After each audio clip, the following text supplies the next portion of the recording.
ಸಾಕಷ್ಟು ಸ್ಥಳಗಳಿವೆ.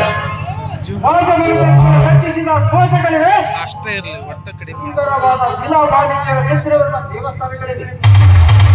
ಸ್ವಲ್ಪ ದೂರದಲ್ಲಿ ಮೂರ್ಖರುವ ಜಲಪಾತವಿದೆ. ಈ ಭಾಗಕ್ಕೆ ನೀರಾವರಿ ಒದಗಿಸಿ ಎಲ್ಲೆಲ್ಲೂ ಹಚ್ಚ ಹಸಿರು ಕಾಣಲು ಕಾರಣವಾದ ದೊಡ್ಡ ಹಾನಿ. ಇನ್ನೇನು ಬೇಕು ನಿಮಗೆ? ನನಗೆ ಅದು ಬೇಕಾಗಿಲ್ಲ. ನಾನು ಮಾತನಾಡುತ್ತಿದ್ದು ಈ ಬೃಂದಾವನದ ಬಗ್ಗೆ ಅಷ್ಟೇ. ಮನೋಹರವಾಗಿದೆ. ಬಗೆ ಬಗೆಯ ಇರುವ ಈ ಹೂವಂತೂ ತುಂಬಾ ಸುಂದರವಾಗಿದೆ. ಯಾವ ಹೂವು? ಆ ಹೂವ? ಅದನ್ನು ನಾನು ಬೆಂಗಳೂರಿನಲ್ಲಿ ಸಾಕಷ್ಟು ನೋಡಿದ್ದೇನೆ. ಅದರಲ್ಲಿ ನೀವೇನಿಲ್ಲಿ? ನಾನು ಹಾಗೆ ಸುತ್ತಮುತ್ತ ಬಂದೆ. ಆಕಸ್ಮಿಕವಾಗಿ ನೀವು ಕಾಣಿಸಿದಿರಿ.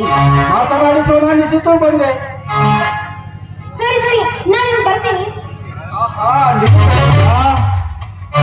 ನೀನು ಮಾತನಾಡುತ್ತಿದ್ದರೆ ಸಂಗೀತದ ಸಪ್ತಸ್ವರಗಳು ತರಂಗಗಳಾಗಿ ಕೇಳಿದಂತ ಇನ್ನು ಇನ್ನು ಕೇಳಬೇಕು ಅನಿಸುತ್ತದೆ.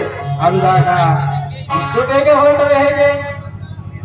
ಹೇಗೆ ಅಂದ್ರೆ ನಿಮ್ಮ ಜೊತೆ ಮಾತನಾಡ್ತಾನೆ ನನಗೆ ಸಮಯವಿಲ್ಲ. ಅದರ ಅವಶ್ಯಕತೆ ಕೂಡ ನನಗಿಲ್ಲ.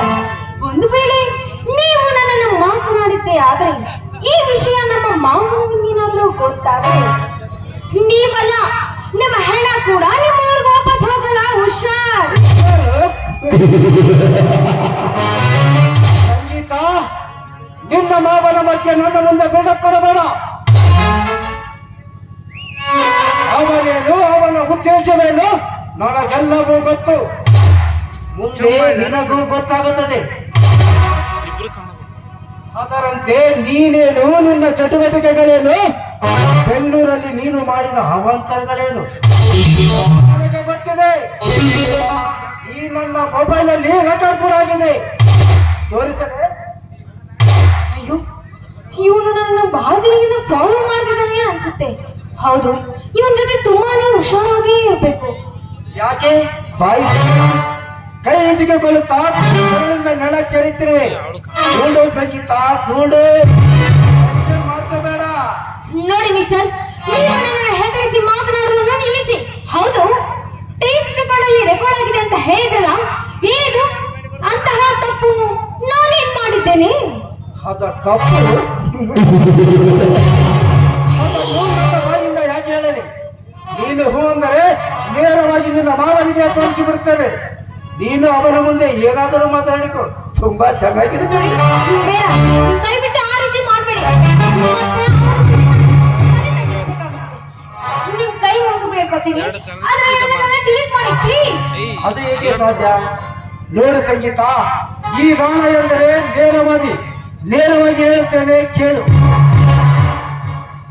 ನೀನಂದ್ರೆ ನನಗೆ ತುಂಬಾ ಇಷ್ಟ. ನಿನ್ನ ಈ ಬಟ್ಟಲು ಕಣ್ಣುಗಳು, ಜೇನು ತುಂಬಿದ ಈ ತುಟಿಗಳು, ನನ್ನ ಹಣ್ಣುಗಳ ಹಚ್ಚು ಮೂಡಿಸಬೇಕು ಎನ್ನಿಸುವ ನಿನ್ನ ಹಾಲ್ ಬಣ್ಣದ ಕಲ್ಲಗಳು, ಹರಿಯದ ಸೊಕ್ಕಿನಿಂದ ತುಂಬಿ ನಿಂತಿರುವ ಈ ನಿನ್ನ ಮೈಮಾಟ, ಇದನ್ನೆಲ್ಲ ನೋಡಿ ನನ್ನ ನದಿಯಲ್ಲಿ ತಕ್ಕಂತ ಕಿಚ್ಚನ್ನಚ್ಚಿದಂತಾಗುತ್ತದೆ. ನನ್ನ ಮನಸ್ಸು ನೀನು ಬೇಕು ಬೇಕು ಅಂತ ಹಠ ಮಾಡುತ್ತಿದೆ.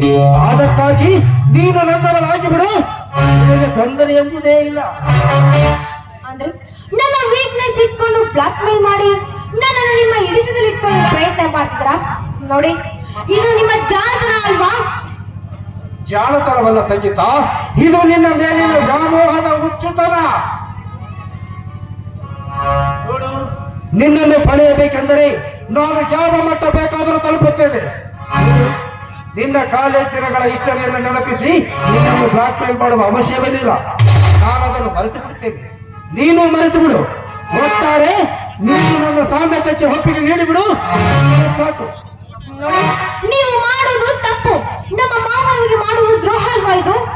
ದ್ರೋಹ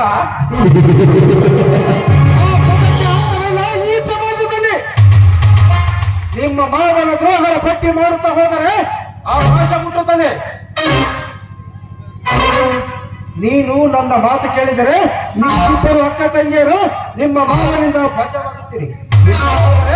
ಅವನು ಬಳಸಿ ಬಿಸಾಕುವ ವೇಸ್ಟ್ ಪೇಪರ್ ಆಗುತ್ತಿದೆ. ಅವನ ಉದ್ದೇಶ ಬೇರೆ ಇದೆ. ನಿಮ್ಮಿಬ್ಬರನ್ನು ಬುಟ್ಟಿಗೆ ಹಾಕಿಕೊಂಡು ನಿಮ್ಮ ಆಸ್ತಿಯನ್ನೆಲ್ಲ ಹೊಡೆಯಬೇಕಂತ ಹೊಂಚು ಹಾಕಿ ಸಂಚು ಹುಡಿ ಕಾಯುತ್ತಿದ್ದೇವೆ. ನೀವು ಸ್ವಲ್ಪ ಜಾಮಾರಿದರೂ ನಿಮ್ಮ ಬದುಕೇ ಬರ್ಬಾದಾಗುತ್ತದೆ. ವಿಚಾರ ಮಾಡು. ಹಾಗೆಂತೀರಾ? ಹೌದು, ನಮ್ಮ ಮಾವನ ವಿರುದ್ಧ ನಾವು ನಿಲ್ತೇವೆ. ನಮ್ಮ ಜೊತೆ ಸಪೋರ್ಟ್ ಆಗಿ ನೀವು ನಿಲ್ತೀರಾ? ನಮಗೆ ಮೋಸ ಮಾಡುದಿಲ್ಲ ತಾನೇ? ನಾನು ಯಾಕೆ ಮೋಸ ಮಾಡಲಿ? ನಿನ್ನನ್ನು ಕಣ್ಣಲ್ಲಿ ಕಣ್ಣಿಟ್ಟು ಕಾಯುತ್ತೇನೆ. ಇವನಿಗೆ ಆಟವಾಡಿಸಿ ಇವನ ಕೈಯಿಂದ ಹಾರಾಗುವುದೇ ಒಳ್ಳೆಯದು. ಹಾ, ಓಕೆ, ಇನ್ನೊಂದಿಗೆ ನಾನು ಸಂಗಾತಿ ಆಗ್ತೀನಿ. ನಮ್ಮ ಮಾವನ ಬಂಧನದಲ್ಲಿ ನಾನೀಗ ಇದ್ದೀನಿ. ಅವರಿಂದ ಪಾರಾಗುವವರೆಗೂ ನಾವಿಬ್ಬರು ಪ್ರೇಮಿಗಳು ಅಷ್ಟೇ. ಅವರಿಂದ ನಾವು ನಮ್ಮ ಸರ್ವಸ್ವವೇ ಎಲ್ಲ.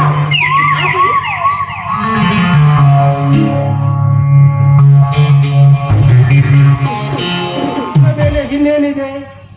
ಪ್ರೇಮದ ಅಡಿಗೆಯ ಭರ್ಜರಿ ಭೋಜನ ದೊರೆಯುತ್ತಿದ್ದರೂ ಅದರ ಪರಿಮಳದ ಮಾಧುರ್ಯವನ್ನು ಸವಿಯಲು ಅವಕಾಶ ನೀಡಬಹುದಲ್ಲ.